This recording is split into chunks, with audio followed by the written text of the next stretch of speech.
What's going on, guys? This is the Raw Deal Journal, and today I'll be showing y'all how to make a crispy eggplant stack with a mushroom ricotta filling.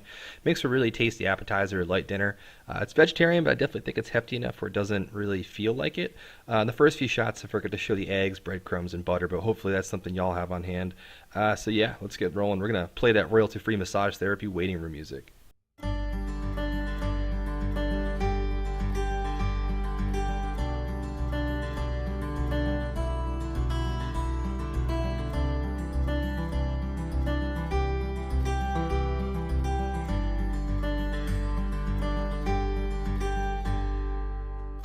First thing you want to do is chop up some mushrooms. I just used some button mushrooms. They were on sale, but you can use whatever you like. I used the whole package, so I think once it was chopped, that probably comes out to a cup and a half.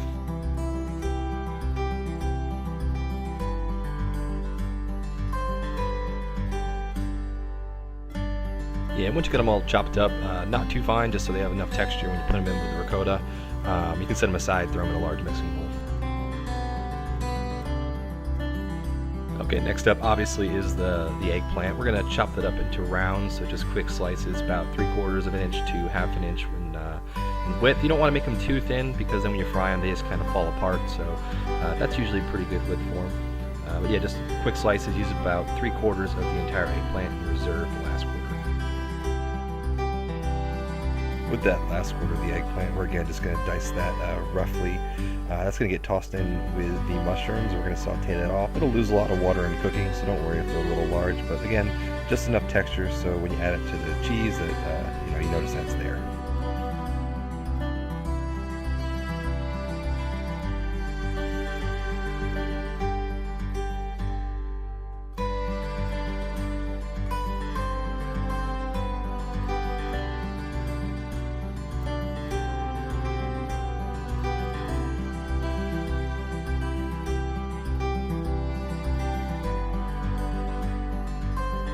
Next up, we're just going to slice up a tomato.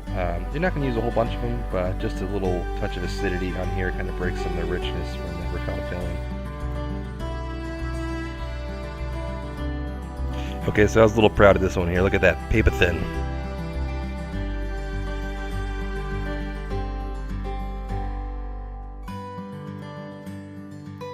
Okay, so here we're just going to quickly finely dice some garlic. Try and make it as small as you possibly can.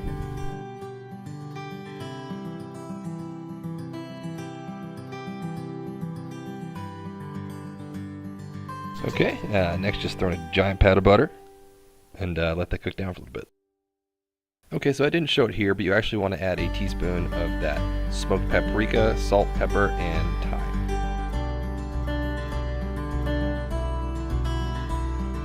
Okay, now once all of that mixture is cooked down until it's nice and soft, we're going to add in about 1.5 cups of the ricotta cheese. I use the full fat, I think it tastes better, and then about a tablespoon of sour cream, and just mix that all through.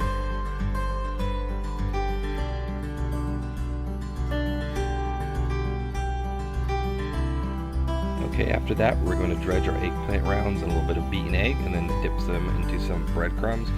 Try and keep it a little bit light just so that there's a nice coating. We don't want them too heavily covered.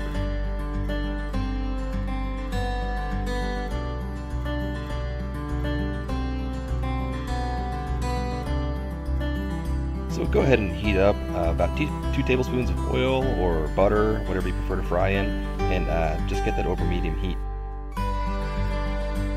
This reduction is actually super simple. I just used about 1/2 cup of apple cider vinegar with about 2 tablespoons of honey, and I cooked that on medium heat for about 15 minutes until it was about reduced by half and had thickened up. So as you can see, we just got a nice light golden brown color on those eggplant rounds.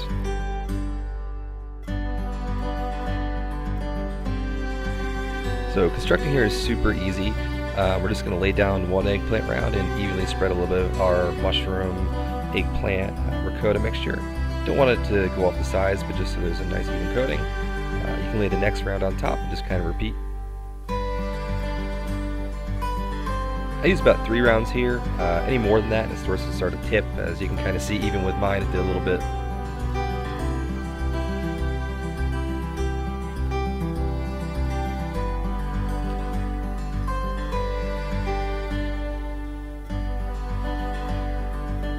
Yeah, I just use one tomato here. I've done it in the past where I put them between every slice, and it was just a little bit too much acidity for the dish in my opinion. But I think one tomato gives it a nice little touch. I garnish here with just a little bit of green onion.